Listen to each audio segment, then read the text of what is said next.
오늘 본문이 지난 주일 본문하고 똑같습니다. 오늘 이 본문으로 설교를 한 번 더 하려고 합니다. 왜냐하면 지난 주일에 설교할 내용이 많았는데 절반씩 나누어서 두 번 할 수는 없었고, 우리가 그림을 그릴 때 한 번 그리고 그 위에 덧칠하는 것처럼 먼저 전체적인 흐름을 소개하고 그 다음에 강조할 메시지가 있었기 때문입니다.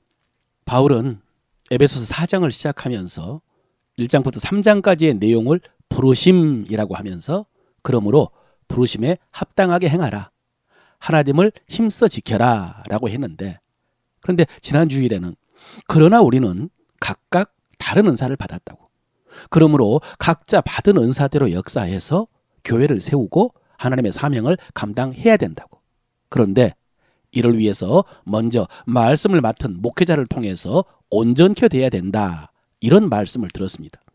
그 본문이 에베소서 4장 11, 12절이었습니다. 그가 어떤 사람은 사도로, 어떤 사람은 선지자로, 어떤 사람은 복음 전하는 자로, 어떤 사람은 목사와 교사로 삼으셨으니 이는 성도를 온전하게 하여 봉사의 일을 하게 하며 그리스도의 몸을 세우려 하심이라. 아멘. 여러분, 이 본문이 제 신대원 졸업 논문 본문이라고 했지 않습니까? 그런데 또 제가 신대원 졸업식 때 미국 신학대학의 어떤 여성 총장님이 와서 설교를 했는데 이 본문으로 설교를 했습니다.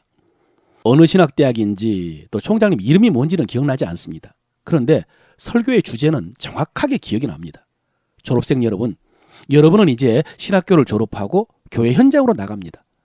교회에서 사역할 때에 성경이 말씀하시는 여러분의 사명을 잊지 마십시오.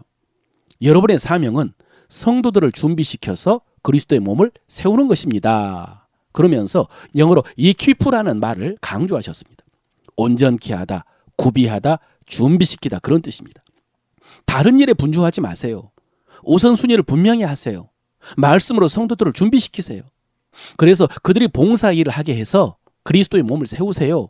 이런 설교를 아주 강하게 하셨습니다. 여러분, 저도 3학년 내내 이 본문으로 씨름하면서 논문을 썼는데 졸업식에서 외국 총장님이 오셔서 이 말씀을 주시는 것을 보고 하나님의 뜻이라고 확신을 했습니다. 그런데 또 이 말씀이 중요한 것은, 여러분, 신학에 제2의 종교개혁이라는 말이 있습니다. 마침 10월 마지막 날이 종교개혁 기념일인데요. 여러분, 종교개혁이 뭡니까? 한마디로 복음을 회복한 것입니다. 중세 카톨릭 치하에서 복음이 묻혀 있었습니다. 오직 믿음으로 구원받는 복음이 묻혀 있었는데 루터와 칼빈을 비롯한 개혁자들이 성경 속에서 그 복음을 발견하고 회복한 것입니다. 그런데 제2의 종교개혁이라는 말은 또 뭔가 묻혀 있었다는 것이죠. 중요한 말씀이. 그런데 그것을 재발견하고 회복했다는 것입니다. 그럼 무엇이 묻혀 있었고 무엇을 회복했느냐? 옛날 표현으로 하면 평신도들입니다. 오늘날 표현은 성도들을 회복시켰다는 것입니다. 여러분, 아까 에베소서 4장 12절이 주님께서 교회에 말씀으로 사역하는 목회자를 세우신 목적이라고 했는데요. 예전에 개역 성경과 오늘날 개역 개정 성경이 한 글자가 다릅니다. 먼저 옛날 개역 성경은 이는 성도를 온전하게 하며 봉사의 일을 하게 하며 그리스도의 몸을 세우려 하심이라 그랬습니다. 여러분, 자세히 보십시오. 목회자의 일이 뭡니까? 성도를 온전하게 하는 일, 봉사의 일, 교회를 세우는 일, 이렇게 되어 있습니다. 그런데 개역 개정판은요, 이는 성도를 온전하게 하여 봉사의 일을 하게 하며 그리스도의 몸을 세우려 하심이라 그랬습니다. 목회자의 일이 뭡니까? 성도를 온전하게 하는 일. 봉사는 누가 합니까? 성도가죠. 성도를 온전하게 하여 봉사의 일을 하게 하며 그랬으니까 봉사는 온전케 된 성도가 하는 것입니다. 그렇게 해서 교회를 세우려 하심이라.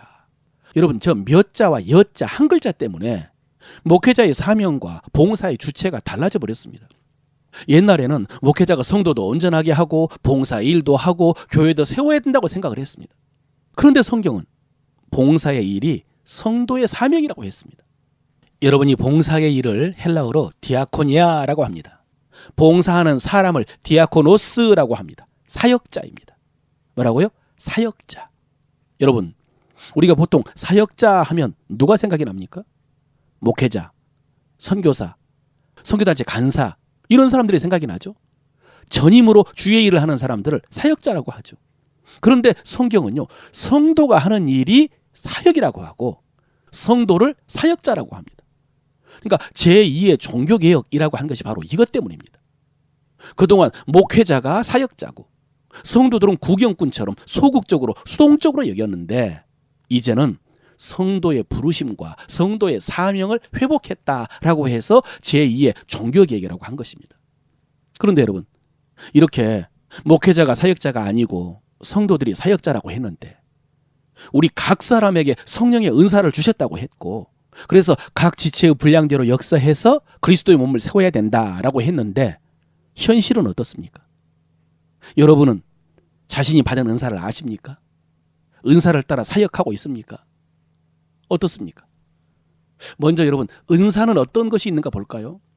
공부한다기보다는 내 은사를 한번 찾아본다라는 마음으로 한번 읽어보십시다. 고린도전서 12장 8절 이하입니다. 어떤 사람에게는 성령으로 말미암아 지혜의 말씀을, 어떤 사람에게는 같은 성령을 따라 지식의 말씀을, 다른 사람에게는 같은 성령으로 믿음을, 어떤 사람에게는 한 성령으로 병 고치는 은사를, 어떤 사람에게는 능력 행함을, 어떤 사람에게는 예언함을, 어떤 사람에게는 영들 분별함을, 다른 사람에게는 각종 방언 말함을, 어떤 사람에게는 방언들 통역함을 주시나니 그랬습니다. 이런 은사들이 있고요. 이것들 외에도 뒤에 병 고치는 은사, 서로 돕는 은사, 다스리는 은사를 언급합니다. 또 앞에서 살펴본 사도, 선지자, 복음 전하는 자, 목사와 교사도 은사고요. 또 로마서에서는 섬김과 가르침과 위로와 구제, 긍휼 베푸는 것도 은사라고 했습니다. 여러분, 사실 성경에 기록된 은사가 정확히 몇 개인지 파악하기 어렵습니다. 또 성경에 기록된 은사만 은사인가, 다른 은사도 있는지도 정확하지 않습니다. 그리고 한 사람이 한 가지의 은사를 받은 것은 아닙니다. 여러 가지 은사를 받을 수가 있습니다. 또 은사를 크게 구분해 보자면은 직분, 직책의 은사가 있고, 또 말씀에 대한 은사가 있고, 기도에 대한 은사가 있고, 섬기는 은사, 가르치는 은사, 그리고 능력 행하는 은사 등등이 있습니다. 자, 여러분은 어떤 은사를 받으셨습니까? 그리고 그 은사를 통해서 어떻게 사역하고 있습니까? 여러분, 제가 신대원 졸업 논문을 이 주제로 썼다고 했지 않습니까? 그래서 성도를 온전하게 하는 제 사명을 잊지 않았다고 했죠. 그래서 말씀으로 성도들을 세우기 위해서 최선을 다했습니다. 그런데 그렇게 목회를 하면서 딜레마가 있었습니다. 성도들이 자기 은사를 따라서 사역하면서 그리스도의 몸을 세워야 되는데 현실은 자기 은사는 둘째치고라도 봉사하는 성도들도 소수라는 것입니다. 교회를 출석하는 성도들 중에 봉사를 감당하고 있는 성도들도 소수라는 것입니다. 가장 보편적인 봉사가 교회학교 교사들, 성가대, 또 예배 안내, 새가족팀, 구역장, 주방봉사, 차량봉사, 그리고 경로대학이나 중보기도팀이나 전도팀이나 카페봉사, 청소, 환경미화 등등. 어쨌든 최대한 많은 성도들이 봉사할 수 있도록 했는데 쉽지 않았습니다. 성도들 5분의 1도 봉사하지를 못했습니다. 그리고 그 중에는 겹치는 분도 많았고요. 또 결국 공예배나 기도회나 모임도 이분들이 주로 참석을 했기 때문에 치우침이 심했습니다. 많은 성도들이 주일 예배만 드리면서 신앙생활을 했습니다. 그래서 목회자로서 고민이 많았습니다.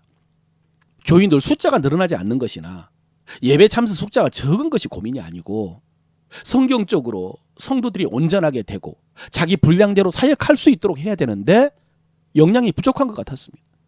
사실은 너무 일이 많았습니다. 바빴고 정신이 없었습니다. 그런데 여러분, 저는 목회자로서 말씀대로 모든 성도들이 자기 은사를 알고 거기에 맞게 봉사, 사역하는 것 때문에 고민을 많이 했는데 오늘 성경은 이 기본 원리를 가르쳐 주지만은 실제로 더 크게 관심을 갖고 있는 것이 있습니다. 성경에 관심 갖는 것. 오늘 15절, 16절을 각각 읽어보겠습니다. 오직 사랑 안에서 참된 것을 하여 범사에 그에게까지 자랄지니라. 그는 머리니 곧 그리스도라. 그에게서 온몸이 각 마디를 통하여 도움을 받음으로 연결되고 결합되어 각 지체의 분량대로 역사하여 그 몸을 자라게 하며 사랑 안에서 스스로 세우느니라. 여러분, 저 두 말씀을 보십시오. 두 말씀에서 공통적으로 언급된 말씀이 뭡니까? 사랑 안에서라는 말씀입니다. 오직 사랑 안에서 참된 것을 하여 범사에 그에게까지 잘할지라 그랬고요. 사랑 안에서 스스로 세우느니라 그랬습니다. 사랑 안에서. 여러분, 사실은 이 말씀이 지금 흐름 속에서 핵심 메시지입니다. 사랑 안에서. 여러분, 우리가 거듭나서 하나님의 자녀가 되었습니다. 이제 성장해야죠. 어린아이가 되지 않아야 된다고 그랬죠. 지난 주일 말씀처럼 이단의 교훈에 요동하지 않도록 성장해야죠. 그런데 또 뭐에 성장해야 되느냐? 사랑에 성장해야 됩니다. 그래서 사랑 안에서 참된 것을 하여 그랬습니다. 뭐에 성장해야 된다고요? 사랑에 성장해야 됩니다. 그래서 사랑 안에서 참된 것을 할 수 있어야 됩니다. 며칠 전에 우리 교회 청년 푸르미가 저한테 카톡을 보냈습니다. 전남 지역 학생들을 모아서 연합 찬양팀을 만드는 과정에서 성경 공부를 하는데 11월 달에는요, 우리가 무엇을 말할 것인가에 대해서 성경 공부를 한다고. 그래서 참고할 만한 성경 구절을 좀 알고 싶다고. 그렇게 카톡을 보냈습니다. 그러면서 2022년 10월 2일에 제가 이 부분으로 설교를 했는데 그 영상을 찾지 못했다고 했습니다. 그래서 제가 그날 설교를 찾아보았더니 이 말씀이었습니다. 오늘 15절, 오직 사랑 안에서 참된 것을 하여, 이 말씀이었습니다. 여러분, 여기서 참된 것이 알레듀오라고 해서 진리를 말한다 하는 의미입니다. 진리를 말한다. 그래서 제가 그날요, 말이 중요하다, 말을 잘해야 된다라는 설교를 했습니다. 그런데 여러분, 이 진리를 말해야 된다라는 말씀은 다음에 말에 대한 교훈이 많이 나오고요. 당장 25절에도 그런즉 거짓을 버리고 각각 그 이웃과 더불어서 참된 것을 말하며 라는 말씀이 나옵니다. 그래서 그때 살펴보기로 하고요. 오늘은 그 전제인 사랑 안에서 라는 말씀을 살펴보고 있습니다. 여러분, 우리가 참된 것을 말하고 진리를 말해야 되는데 어떻게 말하라고요? 사랑 안에서요. 사랑으로.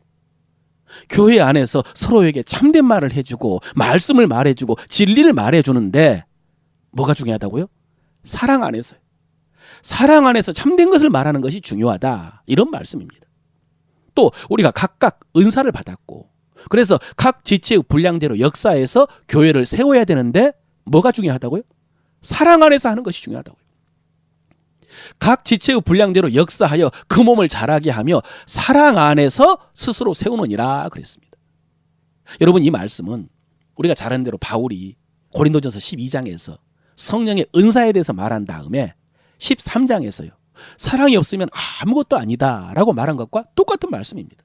고린도전서 13장이죠. 내가 사람의 방언과 천사의 말을 할지라도 사랑이 없으면 소리나는 구리와 울리는 꽹과리가 되고, 내가 예언하는 능력이 있어 모든 비밀과 모든 지식을 알고 또 산을 옮길 만한 모든 믿음이 있을지라도 사랑이 없으면 내가 아무것도 아니요, 내가 내게 있는 모든 것으로 구제하고 또 내 몸을 불사르게 내줄지라도 사랑이 없으면 내게 아무 유익이 없느니라 그랬죠. 여러분, 우리 각자가 자기가 받은 은사대로 역사해서 서로를 세우고 교회를 세워야 되는데, 그때 사람의 방언을 하고 천사의 말을 하고 예언을 하고 비밀과 지식을 알고 산을 옮길 만한 능력이 있고 몸을 불사르게 내주는 구제를 할지라도 사랑으로 하지 않으면, 사랑 안에서 하지 않으면 아무것도 아니라고요. 아무 유익이 없다고. 뭐가 중요하다고요? 사랑이 중요하다고요. 사랑으로 하는 것이 중요하다. 여러분, 로마서에도 은사에 대한 말씀이 있습니다. 당장 12장 3절부터입니다. 내게 주신 은혜로 말미암아 너희 각 사람에게 말하노니 마땅히 생각할 그 이상의 생각을 품지 말고 오직 하나님께서 각 사람에게 나눠주신 믿음의 분량대로 지혜롭게 생각하라. 여러분, 이게 은사에 대한 말씀입니다. 각 사람에게 나눠주신 믿음의 분량이 은사입니다. 여러분, 이 말씀을 공동 번역에서는 이렇게 번역을 했습니다. 여러분은 자신을 과대평가하지 말고 하나님께서 각자에게 나눠주신 믿음의 정도를 따라서 분수에 맞는 생각을 하십시오 그랬습니다. 과대평가하지 말고 분수에 맞게 생각하라고요. 그런데 여러분, 이 말씀은 혼자 그런 생각 품고 살지 말라, 이런 말씀이 아닙니다. 자신에 대한 과대평가, 또 하나님이 나눠주신 자기 분수에 맞는 생각은 반드시 다른 지체들에 대한 태도로 나타나게 되어 있습니다. 여러분, 교회 안에서 자기 자신에 대해서 과대평가를 하는 사람은 다른 지체들을 어떻게 대할까요? 교회 안에 자신에 대해서 과대평가를 하는 지체가 있다면 어떻게 될까요? 과시하겠죠? 자랑하겠죠? 다른 사람 무시하겠죠? 다른 사람 판단하겠죠? 그렇지 않습니까? 지난주에 살펴본 대로요. 모든 겸손과 온유로 하고 사랑 가운데 서로 용납하고 이게 안 되는 것입니다. 이렇게 로마서에서는 은사에 대해서 조심할 것을 말씀하고 있습니다. 자기 분수에 맞게 하라고. 반면에 오늘 에베소서에는요. 이 은사를 가지고 적극적으로 사역하라고 했죠. 각 지체의 분량대로 역사하여 그 몸을 자라게 하라고. 그런데 사실은 에베소서에도요. 전제한 것이 있었죠. 뭐였습니까? 사랑 안에서 하라고 그랬잖아요. 각 지체의 분량대로 역사하여 그 몸을 자라게 하며 사랑 안에서 스스로 세우느니라. 사랑 안에서 하라고 그랬습니다. 고린도 전서도 마찬가지였죠. 사랑이 없으면 아무것도 아니라고요. 여러분, 은사는 주님이 내려주신 선물입니다. 신적인 선물입니다. 하늘에서 내려주신 성령의 은사입니다. 그리고 은사는 교회의 절대적입니다. 은사 없이 교회는 세워지지 않습니다. 은사 없이 주의 일을 할 수 없습니다. 그리고 우리는 다 은사를 받았고 우리는 다 그 은사로 사명을 감당해야 됩니다. 특히 여러분 우리 교회는 성령의 은사를 사모하기 때문에 성령의 역사가 풍성할 것입니다. 그러나 사랑이 없으면요. 사랑이 빠지면 꽝입니다. 아무것도 아닙니다. 여러분 이 말씀을 소홀히 들으면 안 됩니다.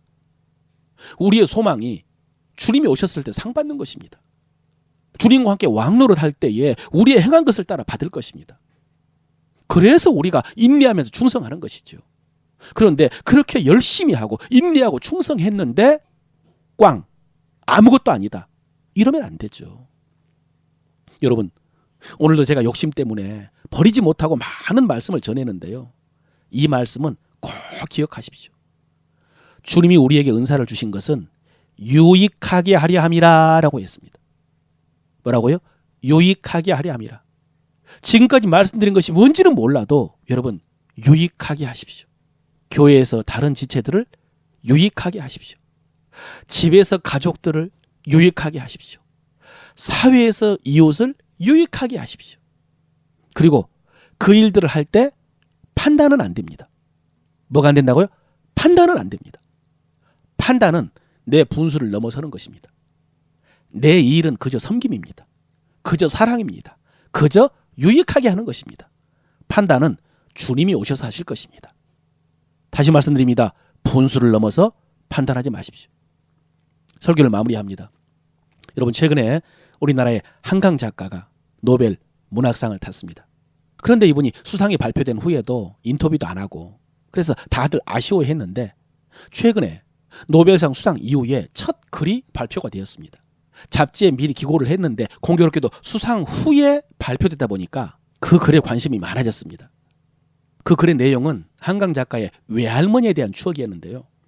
이분이 어렸을 때 외갓집에 가면 외할머니가 항상 먼저 손을 붙잡고 부엌 안쪽 창고방으로 가가지고 육아 약과를 꺼내주셨다고 했습니다. 그래서 자기가 한입 베어무는 즉시 할머니의 얼굴이 환해졌다고. 내 기쁨과 할머니의 웃음 사이에 무슨 전선이 연결돼 불이 켜지는 것처럼 할머니의 얼굴이 환해졌다고. 그리고 이런 할머니를 생각할 때 가장 먼저 떠오르는 것은 나를 바라보는 얼굴이다 그랬습니다.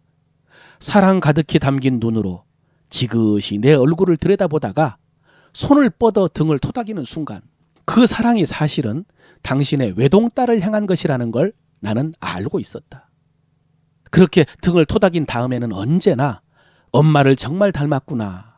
눈이 영락없이 똑같다. 이렇게 반복해서 말씀하셨으니까 이런 내용이 있었습니다. 여러분 많은 사람들 속에 이런 할머니에 대한 추억이 있을 것입니다. 그래서 저도 이 글을 읽고 잠시 할머니를 떠올려 봤습니다마는 아무리 그래도 저는 목사인지라 하나님의 사랑이 더 뜨겁게 다가왔습니다. 여러분 우리를 향한 하나님의 사랑 그 사랑은 다 하나님의 독생자 예수 그리스도를 통한 사랑입니다. 예수님이 요단강에서 세례 받으실 때 하늘에서 하나님께서요 너는 내 아들이다. 내가 너를 사랑한다 라고 말씀하셨는데요. 그 사랑하는 아들이 십자가에서 저주와 형벌을 받으시고 우리를 구원하셨거든요. 그 아들이 지옥에까지 내려가서 우리를 데리고 나오셨거든요. 그렇게 해서 우리가 구원받고 하나님의 자녀가 되었거든요. 그러니 여러분 우리를 바라보시는 하나님의 눈, 말씀하시는 하나님의 음성, 쓰다듬어 주시는 하나님의 손에는 얼마나 큰 사랑이 담겨 있겠습니까? 그 사랑을 알고 체험하시고 누리시길 바랍니다. 그리고 오늘 하나님의 마지막 말씀은 너희가 그렇게 서로 사랑 가득한 눈으로 바라봐주고 사랑 가득한 음성으로 말해주라는 것입니다. 쓰다듬지는 말고요. 너희도 그렇게 서로 사랑 가득한 눈으로 바라봐주고 사랑 가득한 음성으로 말해주고 유익하게 하라. 사랑 성도 여러분, 우리 교회가 이렇게 하나님의 사랑 가득한 교회, 성도의 사랑이 가득한 교회, 그리고 사랑의 섬김으로 세워지는 교회 되기를 축원합니다.